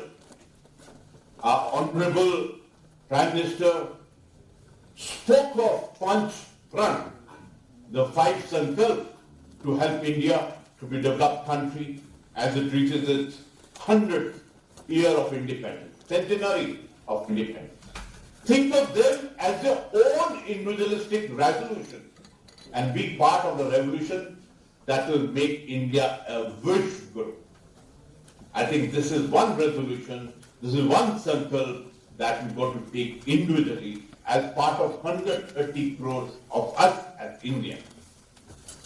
We need to remember, advance with greater conviction and have the determination of a developed nation. Your thoughts, once put into the action, have the power to transform our peninsula into a country that can guide the world. In fact, the world is looking at us for the leadership. So use those thoughts wisely. Say no to the slavery, no to the child labor, say no to the wrongful confinement. Have the courage to speak up for what you believe in. Take pride in India's history. No other country in the earth has got a culture as rich and deep-rooted as ours. From our ancient mythologies, Vedas and scriptures, to our fellow men ruling the largest conglomerates in the world, it is our India, and our Indians that is reaching the pinnacles of success. And this is only because of our strong, invaluable ethics, ethos, and moral values. Understand that united we stand, and divided we will fall. We saw the effect of this for 1,000 years in the slavery that we had. Let us together put an end to casteism, to minority majority, and create a harmonious and safe country for all. Your duty as Indian citizen is paramount. Be proud of the passport that you carry. Be aware of the strength you have and be responsible as a citizen. If every and each one of you learn to do your own bit, there is no doubt in my mind that our future will be one of the success, accomplishment, achievement, and growth. And speaking of the future, one of our greatest challenges is sustainability. How are we going to address issues such as climate change, biodiversity, and ocean acidification? These are the core issues that need immediate action. Because our world population is predominantly young, the onus here lies on you. To optimize the sustainable development policy, the nation needs you. I really like this text to say, nation needs you. In fact, I remember when I was in the National Defense Academy, we had a photograph with a hand showing, saying that the nation needs you. And that got embedded in my mind when I was a cadet in National Defense Academy, Pune. The youth to be seen and to be heard. Therefore, you need to actively participate in the development programs at the school, college, or even at the individual levels. It may appear to be a drop in the ocean, but remember, every drop adds up to make that magnanimous stretch of water, ocean. Your voice counts. So make it audible. Let people hear it. A new education policy is set to change the Indian education system from theoretical one to an active, practical one. It aims to involve the use of technology and artificial intelligence to provide quality access to education for every child in India. With its freedom to opt for the variety of subjects, students can now choose the fields they are truly interested in, instead of following a mere and a sheer stream. When India is stepping outside the comfort zone to provide a plethora of avenues for you, our youth, should it not be the reason enough for you to take charge and implement it to the fullest? Together, we can all attribute to our country's growth. And today, especially on the Yuva Divas, I appeal to each one of you to take home some aspects of the ideology. People would remember you, they will vouch for you, they'll be after you, and India flag would be flying if you overcommit. This is what is happening when I audit companies in Middle East as well as in USA and Africa continent. Large number of us still be overcommit and underperform. और जो तीसरी चीज हमें करनी है, 1982 में मैंने एक टेलीविजन खरीदा, सिंबॉलिक रूप में बता रहा हूँ, वेस्टर्न नाम था उसका, 12,000 रुपए में आया था। 3 साल पहले एक और टेलीविजन मैंने खरीदा, अकाई नाम का, और अभी एक और टेलीविजन खरीदा है इसी साल, TCL नाम का, वो 4,999 रुपए में आया है। 1982 when Asian Games started, the color television 12,000 रुपए का, और इतने सालों के बाद, 40 साल के बाद, वही टेलीविजन उससे भी अच्छा 4,999 रुपए में. This is what the cost is going to be. Why do we buy Chinese? Quality, delivery, not overcommitment. Undercommitment and overperforming and cost. This is going to be the challenge to make India ink label across the globe. क्यों करें? क्यों करें? अब ये प्रश्न हमारे आगे है यूथ के लिए. क्या मिलेगा? क्या इंक्रीमेंट मिलेगी? क्या प्रमोशन और क्या हमें प्रॉफिटेबिलिटी मिलेगी? Friends, let's go back to the Indian history. क्या मिला चंद्रशेखर आजाद को, क्या मिला नेताजी सुभाष चंद्र बोस को, और क्या मिला शहीद भगत सिंह को? उनमें से तो कोई भी इस देश का राष्ट्रपति या प्रधानमंत्री नहीं बन पाया. When they died for this land, each one of them had pride onto their shoulder. We did for Mother India and we did for generations to come. उनकी प्रतिभाओं के ऊपर आज भी हम श्रद्धा के सुमन अर्पित करते हैं. एक वेइंग स्केल तराजू लेके उसकी एक पलड़े में इंक्रीमेंट, प्रमोशन और अपनी प्रॉफिटेबिलिटी डालना, दूसरी तराजू के दूसरे पलड़े में ये फख्र और प्राइड डालना that we were the second soldiers of independence India who made India Inc. the #1 label. जब तक सांस में सांस रहेगा, जब तक जिंदा रहोगे, ये पलड़ा हमेशा के लिए झुक जाएगा. कोई भी इंक्रीमेंट, कोई भी प्रमोशन और कोई भी आपकी प्रॉफिटेबिलिटी इस पलड़े को कभी नहीं तोड़ पाएगी. Friends, we only name Norgay Tenzing, we only name Edmund Hillary and Vichendri Paul. They were the only ones who had that courage to fly and put the national flag onto the Mount Everest. Norgay Tenzing बनना चाहोगे, Edmund Hillary या विचेंद्री Paul बनना चाहोगे, ये आपके हाथ में है. और अंत में एक शब्द कहता हूँ, Rudyard Kipling, he once wrote to his son like that, if you can fill this unforgiving minute, समझ से है, if you can fill this unforgiving minute, then whatever is in it, with 60 seconds of spirited run, I again repeat, if you can fill this unforgiving minute with 60 seconds of spirited run, then and then alone, whatever is in it is earth, whatever is in it is going to be yours, and you are going to be known as the man. Good luck, my dear friends, to make India Inc. the label at the top of the world. May God bless each one of you. Thank you. I'd like to complete that quote, please. I'm still waiting. Yes. कोई बात नहीं ma'am, this is what we want you to get engaged. Otherwise I would have given an answer. ख्वाहिशों से नहीं गिरते हैं फूल झोली में, वक्त की शाखाओं को हिलाना होगा, कुछ नहीं होगा कोसने से अंधेरे को, अपने हिस्से का दिया खुद ही जला. Very good. If we are talking about me end with a quote also. This is my favorite. Faiz की राह सरबसर मंजिल, हम जहां पहुंचे कामयाब आए.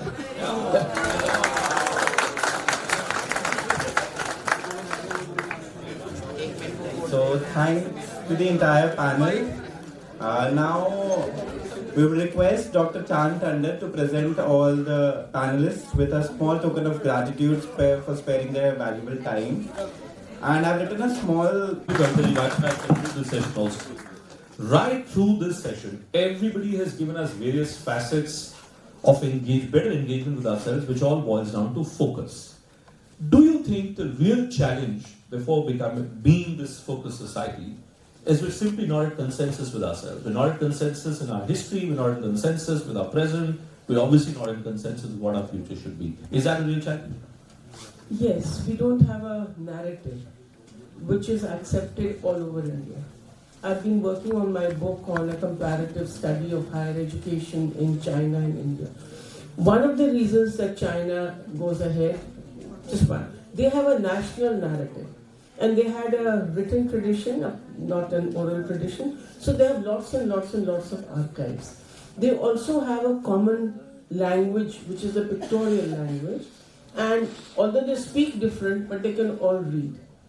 So now, how do you build a common narrative? You build a common narrative by asking yourself the question, what is the kind of India I want to live in?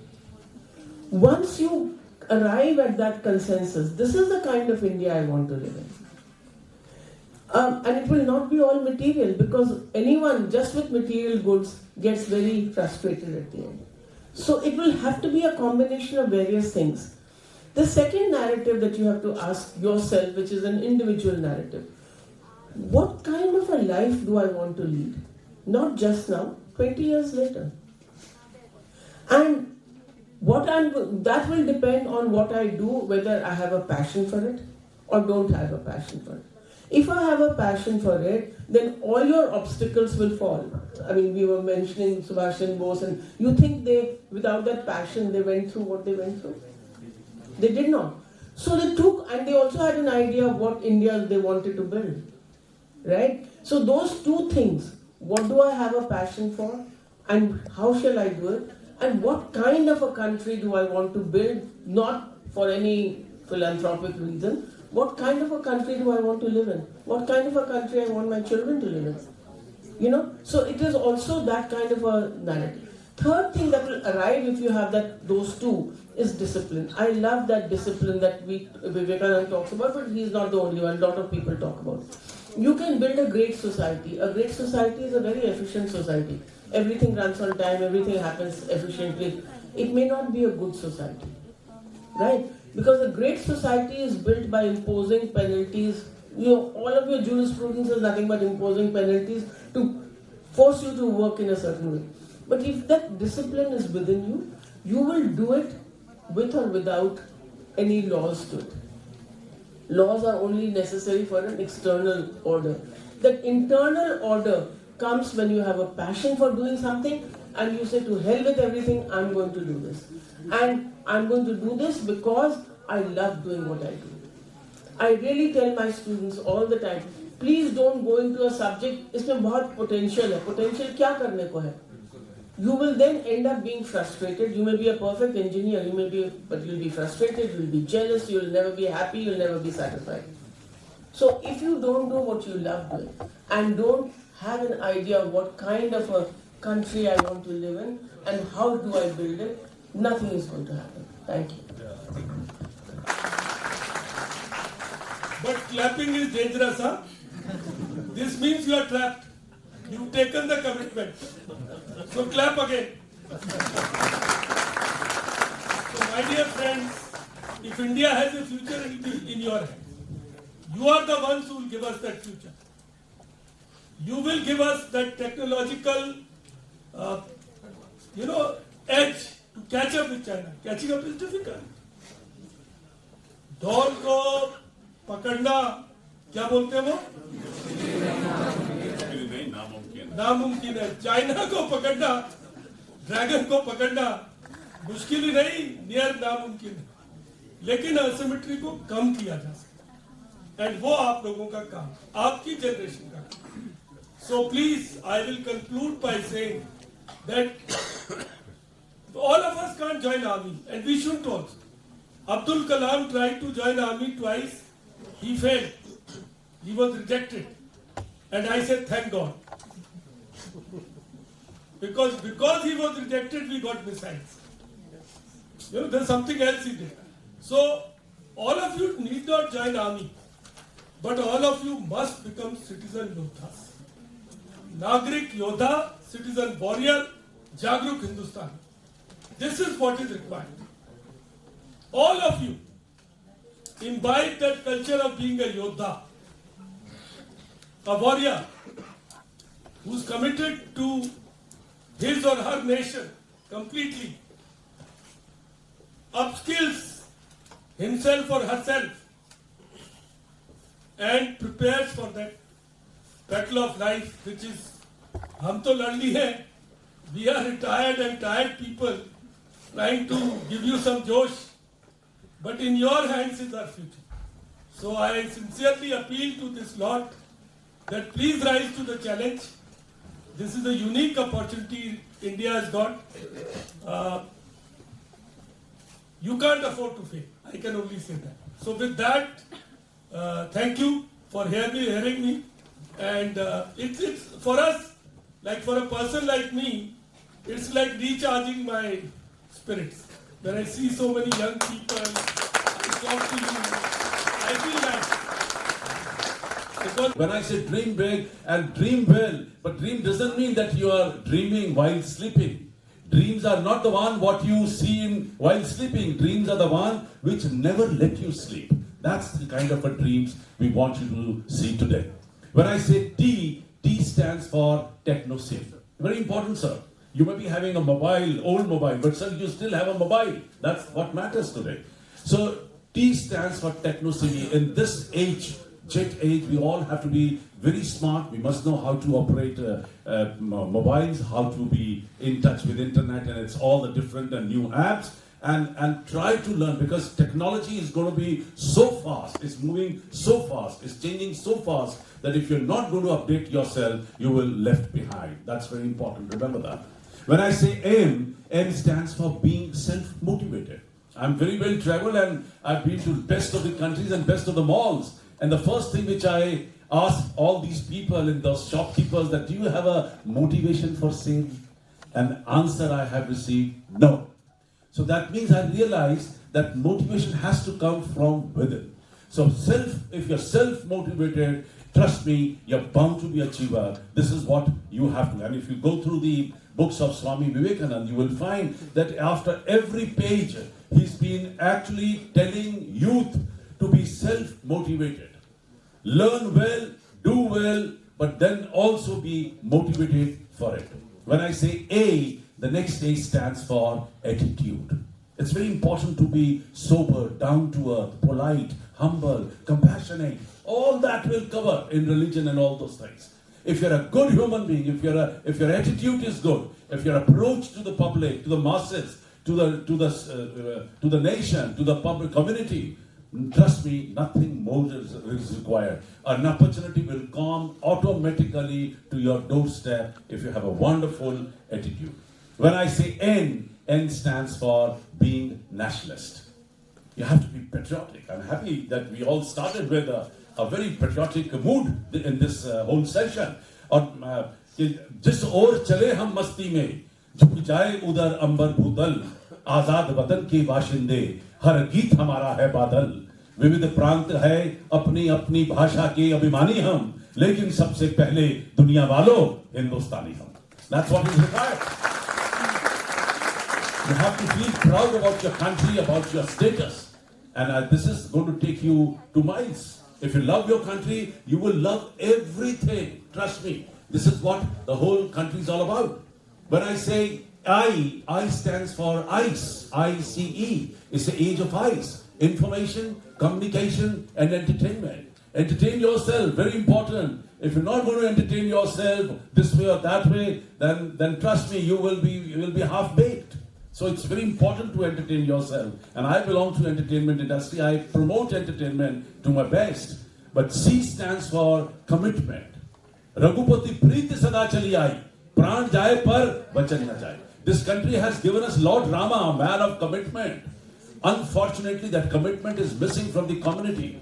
People don't trust each other. People don't want to listen to each other. So develop that kind of commitment. Commitment to your parents, commitment to your family, commitment to your institution, commitment to your friends, commitment to your girlfriend and boyfriend. यहाँ तो हर दूसरे दिन बदला होता है मामला.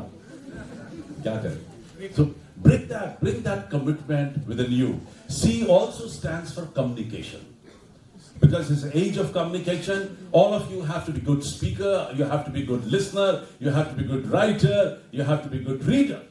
If you have all these points within you, you're bound to be successful, my dear friends. And even Swami Vivekananda has given a complete chapter on communication.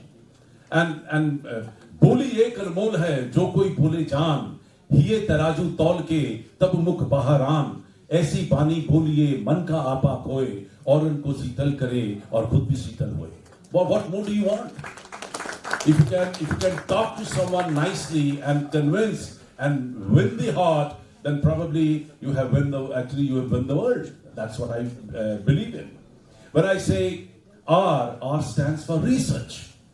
I mean, very well said when there was that person who's talking about history, and that reminds me that R stands for research. Anything and everything what you do in life, please go back, press the reverse button, go back into the history of that movement, that action, that product, that services, history of the country, the state, whatever, even your education.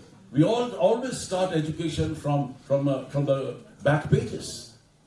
Right from the history of anything, even if you're a business school, we'll go back how business used to be there in old days. We all started with barter system, if I'm not wrong.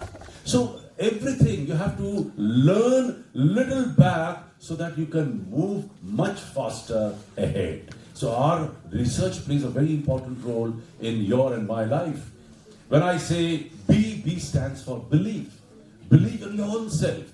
Develop a conviction that I want to do something ABC, and develop that conviction, that believe in yourself, and then start believing in your parents and the teachers, your institution, your establishment, your government. We all must believe, and once you believe, you will move much faster. And when I say H stands for humanity. Nothing is bigger than humanity.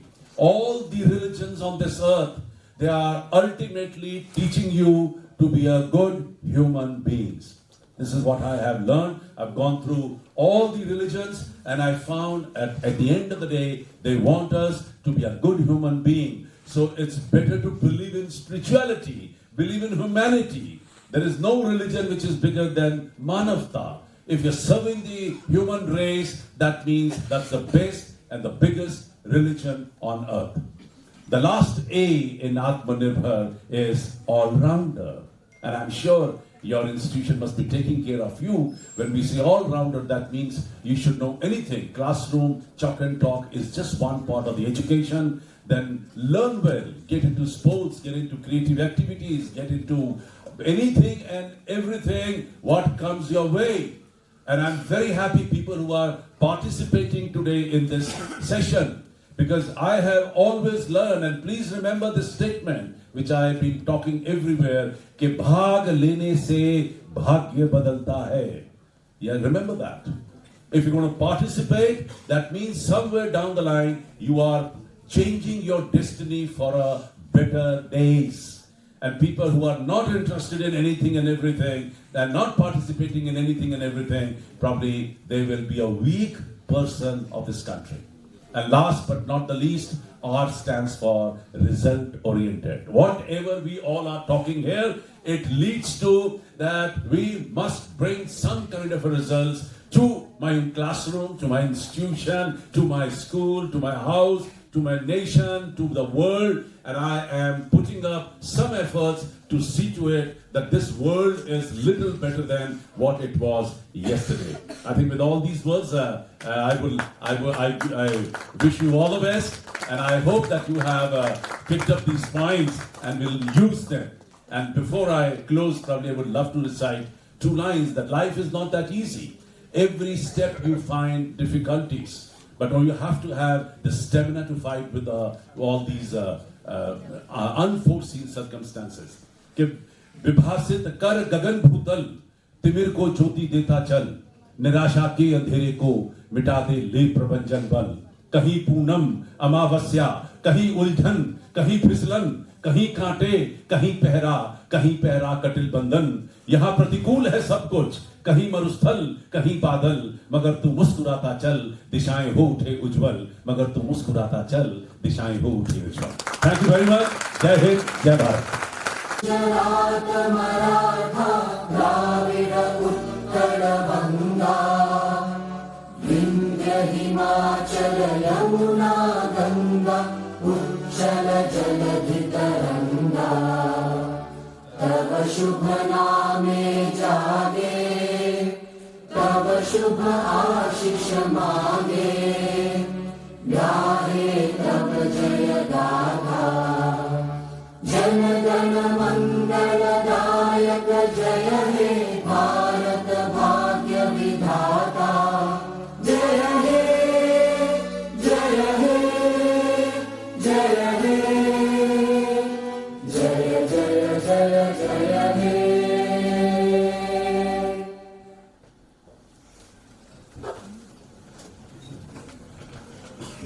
Please do so, and please reassemble here in the auditorium by 12:15. Thank you. This which all of you are speaking about is the message that should go from this platform. And Professor Kumar, I want to turn to you to throw some light on history itself. You know, it was said that the only lesson we've learned from history is that we've not learned anything. And we're living in an environment where so much of our time is now being spent in trying to reinterpret history, in trying to once again relook, have a fresh perspective, have a fresh understanding of history. What kind of a challenge does understanding of history for our present day youth? What kind of a challenge does it pose? How does one deal with that challenge? All right. Thank you, Chobisab. You have already asked me to ground my response in history, so it's my comfort zone. See, I'm someone who is teaching ancient Indian history and ancient world history, so I have some insights from them. I'll speak the strength of that. Number one is there were times when moving out was the solution for most of the problems. There were times when we were hunter-gatherers, were a band society, even within our tribal past, even whether there were some chiefdoms they clashed. Most of the time, they collided temporarily and then they separated. Now, world has become a crowded place. So moving out is not the solution. Most of the solutions are to be found internally by indulging into some sort of dialogue or by improvising ourselves or by making certain inputs internally, say improvisation of technology, etc. So there were times when hunter-gatherers were witnessing this imbalance between people and resources. So they migrated to some other patch of land. Over a period of time, when it was not possible, the entire world came to be crowded. They invented agriculture. They modified the land tracts. They managed it in a slightly different fashion. So the first lesson we can buy from history is that we need to, change our surrounding. Then, I want to talk about leadership roles, which we learn from history, from anthropology. Anthropology tends to combine all sorts of leadership responsibilities into basically three things. One is that the leaders are supposed to act as aggrandizers, someone who try to enhance the resources at one's disposal, at the disposal of the community. You need to promote your peers to raise more surplus, etc. But with this comes another responsibility. If you have managed to raise surplus, you have increased production. The second responsibility is that of a distributor, who tends to end up becoming the node of redistribution. You have collected so many people around them, you are taking benefits of your labor, and then you have become rich enough. But with this comes the responsibility of, channelizing these resources so that society can end up doing some material progress. Third responsibility we all know is to act as interlocutor. Maybe sometime also leader and commander in warfare, but warfare are not happening on day-to-day basis. Most of the time, the third leadership role is to convey the feelings, the concerns of people to the other side. All members of society, of a peer group, can expect to participate in that dialogue process. So it's usually the leaders who convey the sentiments and concerns. So who is a good leader? Someone who listens to his people carefully. Anthropologists have carried out these studies in Kum Bushman people, where they expected someone who was vocal or maybe full of so many skills to be leader, but ultimately was found that people expected and accepted that leader, a personal leader who was willing to listen to all of them. सबसे ज्यादा भौंकने वाला, बोलने वाला वो अच्छा leader नहीं समझा गया उस समाज में. अच्छा लीडर वो समझा गया जो सबकी सुनता था. Then, but I would like to give some insights from whatever I have read from ancient Indian history. One is the message coming from Gita. Gita में एक बहुत अच्छा जो मैसेज है, तीन पूंजी था, त्याग कर भोग. I think that's necessary for leaders also. हम जो भी करें, लेकिन उसका यहाँ पे एक आइडिया है, pay back to society. We need to pay back to society. हम बहुत सारा अपने इर्द जो है मटेरियल कंफर्ट इकट्ठा कर सकते, उसका कुछ हिस्सा दूसरों के लिए भी जो है मेरे ख्याल बचा कर रखें. एक लीडरशिप पे जो है अच्छे लीडर की पहचान. Okay. Then we are a knowledge society. The problem with our kind of society is that, except for some people, we are doing what in Sanskrit called pishna, pise hue ko pisna.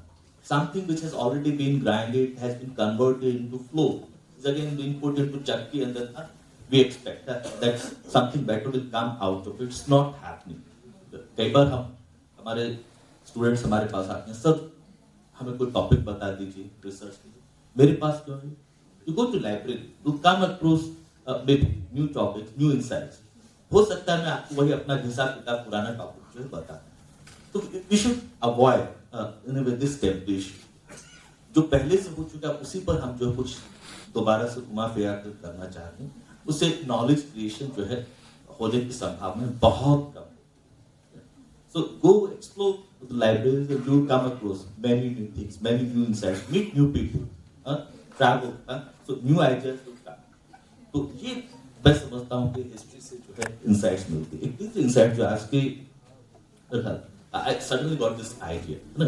These two people are seen simultaneously. मतलब हम अमूमन विवेकानंद जी को याद रखते हैं, रामकृष्ण परमहंस को जो है हम भूल जाते हैं, जिनको बनाने में उनका जो बहुत बड़ा योगदान रहा।